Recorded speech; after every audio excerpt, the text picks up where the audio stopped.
Halo teman-teman, selamat datang di SimKadabra. Saya Mario, hari ini kita akan belajar mengenai sindrom Horner. Tetap semangat, keep studying, and let the magic work.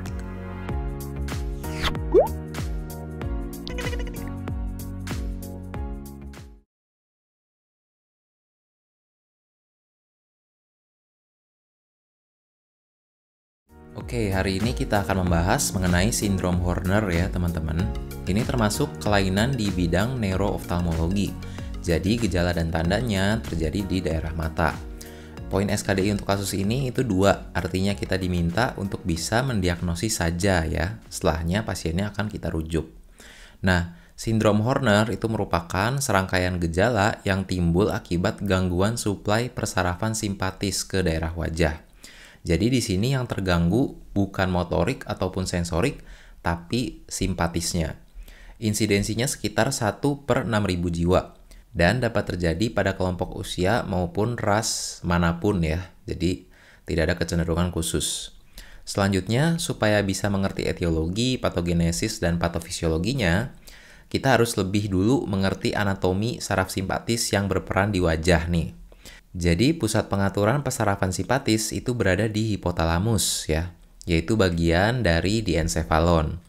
Nah, akson simpatis dari hipotalamus ini akan turun ke batang otak dengan tujuan ke medula spinalis daerah thorakolumbal.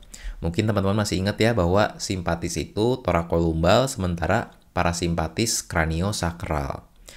Nah, sebenarnya di potongan melintang batang otak, kita bisa lihat juga nih, ada central sympathetic pathway. Nah, ini yang saya highlight warna kuning. Ini di mesencephalon, sedangkan ini di pons.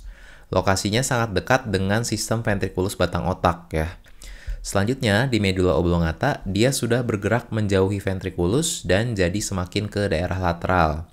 Jadi kalau ada kerusakan batang otak ya, sebut aja misalnya stroke vertebrobasiler atau ada tumor ya, si akson simpatis ini bisa terkena juga dan terjadilah Horner syndrome sebagai salah satu gejalanya. Nah, dari batang otak, dia mencapai medula spinalis segmen C8 sampai T2 di daerah ini namanya intermediolateral cell column atau kita bisa sebut juga kornulateral. Ini ada gambar skematisnya. Kornulateral itu di daerah yang dilingkarin merah ini. Ketiga segmen ini berperan dalam pengaturan simpatis mata dan wajah dan mereka dinamai ciliospinal center of Buch. Jadi kalau intermediolateral cell column atau kornulateral itu ada di sebagian besar medula spinalis thorakolumbal ya. Tapi ciliospinal center of Buch itu nama yang merujuk pada segmen C8 sampai T2 ini. Nah, dari sini keluar akson baru yang naik dalam trunkus simpaticus sehingga mencapai ganglion cervicalis superior. Trunkus simpaticus itu adalah rangkaian ganglion simpatis yang seperti rantai ini gambarannya ya. Sedangkan ganglion cervicalis superior itu ganglion yang paling atasnya, yang dilingkarin merah ini. Barulah dari sana, akson simpatisnya akan menuju organ target, yaitu musculus dilator pupil untuk dilatasi pupil, Mueller muscle atau musculus tarsalis superior untuk elevasi palpebra superior ya, untuk membuka mata, dan ke glandula sudorifera wajah untuk pengeluaran keringat. Nah, untuk bisa melalui semua perjalanan ini, kita butuh 3 susunan neuron ya teman-teman.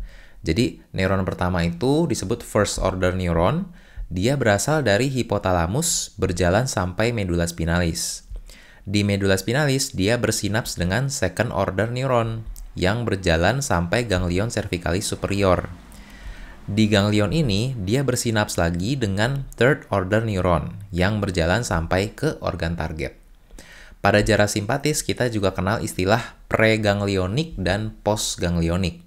Ganglion yang dimaksud di sini itu adalah ganglion cervicalis superior, teman-teman. Jadi, yang postganglionik berarti setelah ganglion cervicalis superior, berarti termasuk di dalamnya adalah third order neuron. Sedangkan yang preganglionik itu sebelum ganglion cervicalis superior, berarti yang first dan second order neuron. Mudah-mudahan sejauh ini bisa dimengerti ya. Nah, ini baru gambaran secara skematisnya teman-teman. Tentunya kita perlu tahu juga di sekitar saraf-saraf ini tuh ada organ apa aja ya. Karena Nanti kelainan di organ-organ ini akan bisa menimbulkan kerusakan atau iritasi pada saraf simpatisnya. Kita lihat di gambar ini. First order neuron itu kan dia masih di sentral ya. Maka ketika dia keluar pertama di T1, itu udah second order neuron. Di sana dia akan berdekatan dengan apex paru, arteri subclavia, serta di sini juga ada plexus brachialis. Naik dari sini ke trunkus simpaticus, dia akan berjalan bersebelahan dengan arteri carotis communis, lalu ganglion cervicalis superiornya ada di ketinggian yang sama dengan bifurcatio atau percabangan dari arteri carotis communis menjadi carotis interna dan externa. Dari sini, setelah bersinaps dengan third order neuron, dia pengen naik untuk mempersyarafi mata kan.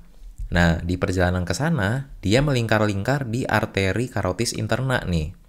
Jadi, kalau teman-teman pernah dengar plexus caroticus internus, itu maksudnya jalinan saraf simpatis di sekeliling arteri carotis interna ini.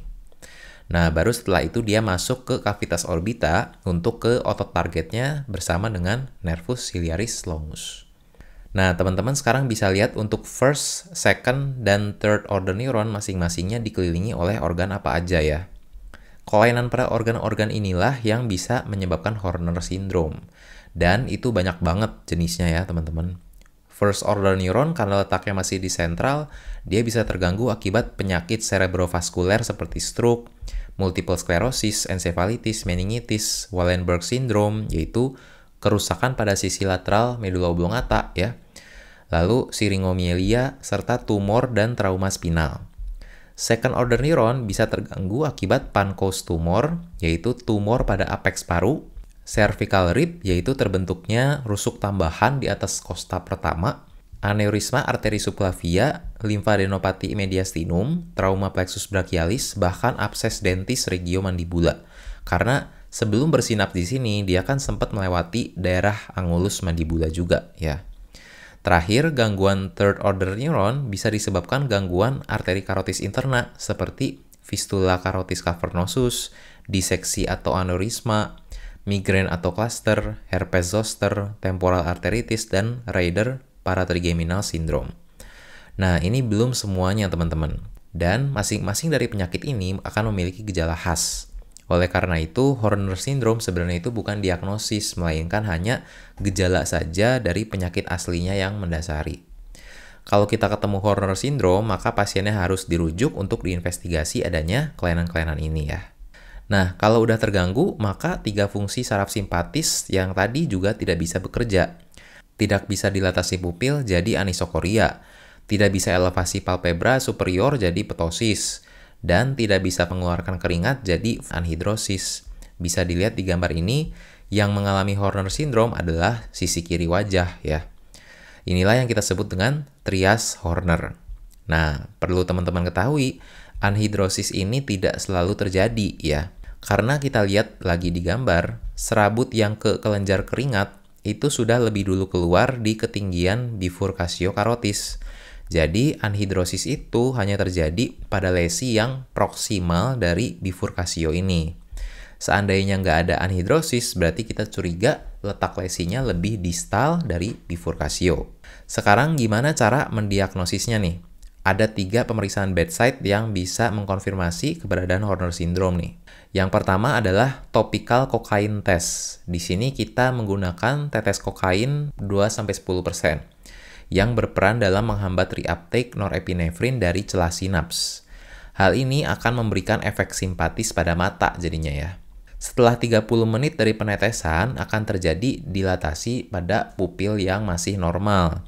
Sedangkan pupil yang Horner syndrome itu akan berdilatasi lebih sedikit. Jadi kalau pupil yang normal makin besar tapi pupil yang Hornernya relatif tidak berubah, berarti kita akan dapatkan derajat anisokorianya yang bertambah besar. Jadi selisih ukuran antara kedua pupilnya itu makin besar.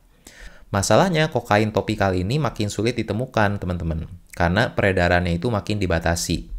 Jadi yang lebih sering dilakukan sekarang adalah topical apraclonidin test. Di sini kita menggunakan tetes apraclonidin 0,5-1% yang memiliki efek alfa-1 agonis lemah dan alfa-2 agonis kuat. Menariknya, pada pupil dengan Horner, reseptor alfa-1 itu justru meningkat. Karena saraf simpatis dia kan rusak ya. Jadi pupil yang sakit ini akan berusaha mengkompensasi kekurangannya akan impuls simpatis dengan meningkatkan jumlah reseptor alfa 1 tadi ya. Sehingga penetesan apraklonidin itu justru akan menimbulkan dilatasi pada pupil yang Horner. Sementara pupil yang normal relatif tidak berubah. Karena pupil yang normal jumlah reseptornya nggak sebanyak yang Horner. Kalau udah gini, situasi anisokorianya akan jadi terbalik. Tadinya pupil yang kecil itu Horner, sedangkan sekarang pupil yang kecil itu justru yang normal, ya. Nah, dua pemeriksaan ini membantu kita untuk mendiagnosis Horner syndrome. Ada satu pemeriksaan lagi yang membantu kita membedakan lokasi lesinya, antara dia preganglionik atau postganglionik. Ingat tadi preganglionik itu first dan second order neuron, sementara postganglionik itu third order neuron. Di pemeriksaan ini kita menggunakan topikal hidroksiamfetamin 1%. Obat ini menyebabkan pelepasan norepinefrin pada ujung neuron simpatis yang intak ya. Nah, pada lesi first atau second, ujung dari neuron simpatis yang berbatasan dengan pupil kan masih intak karena ujung neuron itu adalah neuron third order ya. Sehingga penetesan hidroksiamfetamin pada preganglionic lesion akan menimbulkan dilatasi pupil yang Horner. Tapi kalau lesinya postganglionik, karena third order neuronnya yang rusak, maka pupilnya jadi tidak berdilatasi.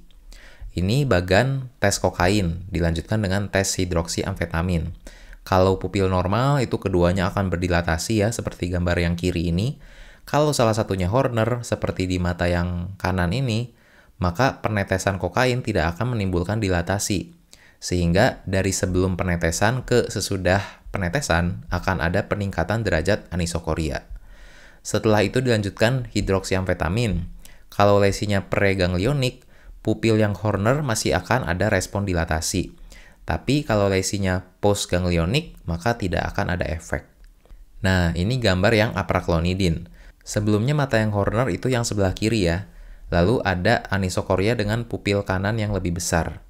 Tapi setelah penetesan apraklonidin, pupil mata yang Horner berdilatasi bahkan sampai lebih dari pupil yang normal. Sehingga sekarang anisokorianya justru jadi terbalik. Di sini bisa kita lihat juga bahwa ptosisnya ikut membaik ya. Oke, mungkin sekian teman-teman pembahasan tentang Horner syndrome. Mudah-mudahan bisa dimengerti dan bisa membantu belajarnya. Apabila ada yang ingin ditanyakan atau diusulkan, silakan tinggalkan di kolom komen. Nanti kita akan baca dan respon sesegera mungkin. Terima kasih banyak sudah menonton. Keep studying and let the magic work. Sampai jumpa di video selanjutnya. Dadah!